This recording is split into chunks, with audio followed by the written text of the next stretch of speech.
আর ছাত্র শিবিরের রাজনীতি হচ্ছে 10%। আমরা মাত্র 30 জনের বডি দিয়ে পুরো বাংলাদেশ চালাই। আমাদের এরকম 700 সদস্য বিশিষ্ট কমিটি নাই যে যার নামই চেনে না। এক ভাই প্রশ্ন করছেন, বাংলাদেশ ছাত্র শিবির, বাংলাদেশ ইসলামী ছাত্র শিবির থেকে শিক্ষার্থীদের আর্থিক সহায়তা দেয়? এটা আমাদের সামর্থ্যের আলোকে যাদের প্রয়োজন তাদেরকে আমরা দেওয়ার চেষ্টা করি।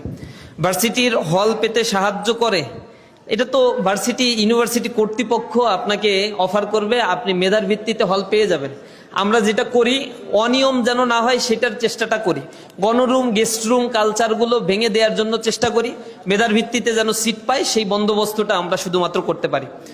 বাদবাকিটা যেন কর্তৃপক্ষ বায়াস না হয় এই ব্যাপারে আমরা প্রেশার ক্রিয়েট করি। ছাত্র শিবিরের সদস্যরা রাজনীতি করে কিভাবে? তাদের সিজিপিএ হাই থাকে।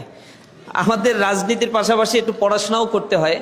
আপনারা জানেন অথবা জানেন না, অনেকে জানার কথাও না, ইসলামী ছাত্র শিবিরে কেউ জয়েন করলে সাথে সাথে তাকে একটা বই ধরায় দেয়া হয়, এটাকে আমরা রিপোর্ট বই বলি।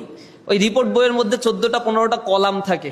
তার মধ্যে 4র্থ নম্বর বা 5ম নম্বর কলামে থাকে পাঠ্যপুস্তক অধ্যয়ন, লাস্টের দিকে একটা কলামে থাকে পত্রপত্রিকা অধ্যয়ন নিয়মিত করেছে কিনা, এরপরে একটা অংশের ভিতরে ক্লাসে উপস্থিতি ঠিকমতো করেছে কিনা। এই জিনিসগুলো তাকে প্রতিদিন লিখতে হয়।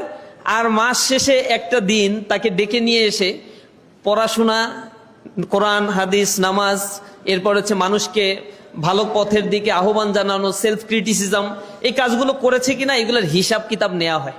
এই হিসাব কিতাব আবার স্তর ভিত্তিক কঠিন এবং সহজ করা হয়। যারা নিউ কামার সংগঠনে ইন্ট্রেন্স করে তাদেরকে ইন্সপাইরেশন দেওয়া হয়। আর যারা ছাত্র শিবিরের একটু লিডার টাইপের হয়ে যায় তাদেরকে এর উপরে এমফাসাইজ করা হয়। এইটা না করলে পরে শৃঙ্খলা ভঙ্গের দায়ে ব্যবস্থাও নেওয়া হয়। লেখাপড়া করলো না কেন, রেজাল্টটা খারাপ হইলো কেন, আত্মসমালোচনা করে না কেন, পত্রিকা পড়ে না কেন, এই কারণে তাকে দাঁড়ায় জবাব দিতে হয়।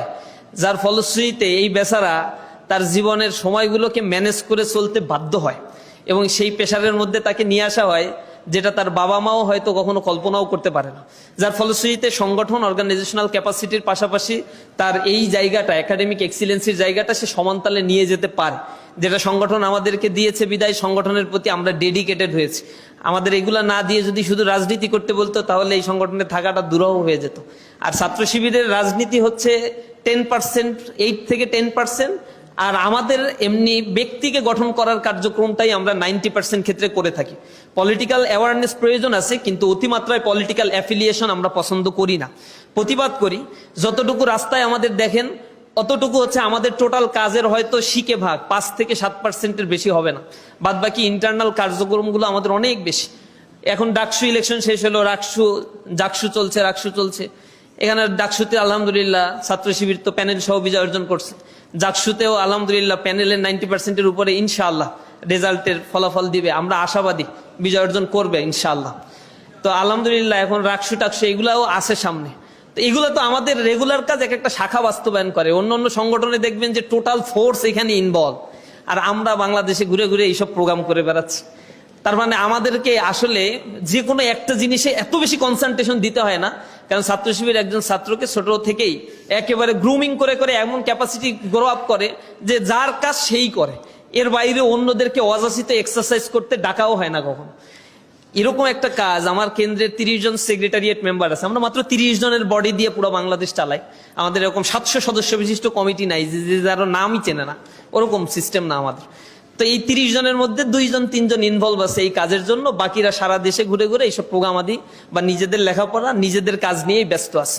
আমরা কোনো নেতার পিছনে ঘুরে ঘুরে সময় ব্যয় করাকে অপছন্দ করি। আমরা যখন হাঁটি অনেকে আমাদেরকে বলে যে আপনি একা একা হাঁটতেছেন, ক্যাম্পাসে গেলে বলে একা একা, টিচাররা বলে একা একা তুমি। তো আমরা বলছি আমার সাথে কে আসবে, কে যাবে, আমার পকেটে টাকা আছে যে তারে আমি চালাইতে পারি। আর আমাদের সংগঠনে কাউকে নেতার পেছনে ঘোরানো সম্পূর্ণ অপছন্দ করা হয়। নেতা তার মতো করে ঘুরবে। গত 2 দিন ধরে ডাকসুর বিপিজিএস যখন ক্যাম্পাসে একা একা হাঁটতেছে, কিছু ছাত্র দেখে বলছে বিপিজিএস একা একা হাঁটে। এটা আশ্চর্য লাগছে তার কাছে। তো ওদের কাছে জিজ্ঞাসা করছে ভাই একা? বুঝতে তো একাই তো, আমি তো ছাত্র, আমি একা দোকা পাবো কোথায়? দোকা চলতে গেলে তো পকেটে টাকা উল্টাপাল্টা ইনকাম করতে হবে। ডাকসুর বিপিজিএস এর তো উলট পালট ইনকামের সুযোগটা নাই, তার তো আসলে স্কোপটা খুবই লিমিটেড। সুতরাং আমাদের সংগঠন ছোটবেলায় যখন সংগঠনে ইনক্লুড হয় ছাত্রদেরকে আমরা সেভাবে গড়ে তোলার চেষ্টা করি। তো এরকম না, আবার অনেকে আবার প্রাথমিক পর্যায়ে প্রশ্ন করে যে ছাত্র শিবির কি শুধু মেধাবীরাই করতে পারে? একটা টক শোতে গিয়ে এক দলের বড় একটা দল, তার নেতা আমারে জিজ্ঞাসা করতেছে যে এই প্রশ্নের উত্তর ছাত্র শিবিরকে দিতে হবে, যে ছাত্র শিবির কি শুধু মেধাবীরাই করতে পারবে যাদের সিজিপিএ 3.5 এর উপরে? যদি এর নিচে হয় তাহলে কি শিবির করতে পারবে না? তা আমি বললাম যে এটা একটা প্রশ্ন হইলো ভাই, মানে যে কেউ করতে পারে ছাত্র শিবির, কিন্তু ছাত্র শিবির করার পরে তার ইমপ্রুভমেন্টের কাজটা ইসলামী ছাত্র শিবির করে। আমি বলি যে পূর্বে তুমি কি করে আসছো, it doesn't my considering factor. এখন তুমি কি এখন থেকে চিন্তা করো আর নিজেকে গড়ে তোলার জন্য চেষ্টা করো। পুরাতন নিয়ে যে চিন্তা করতে থাকে ও পেছনেই পড়ে থাকে। আমার পেছনে কি হয়েছে এটা আমি কখনোই রিগেইন করতে পারবো না।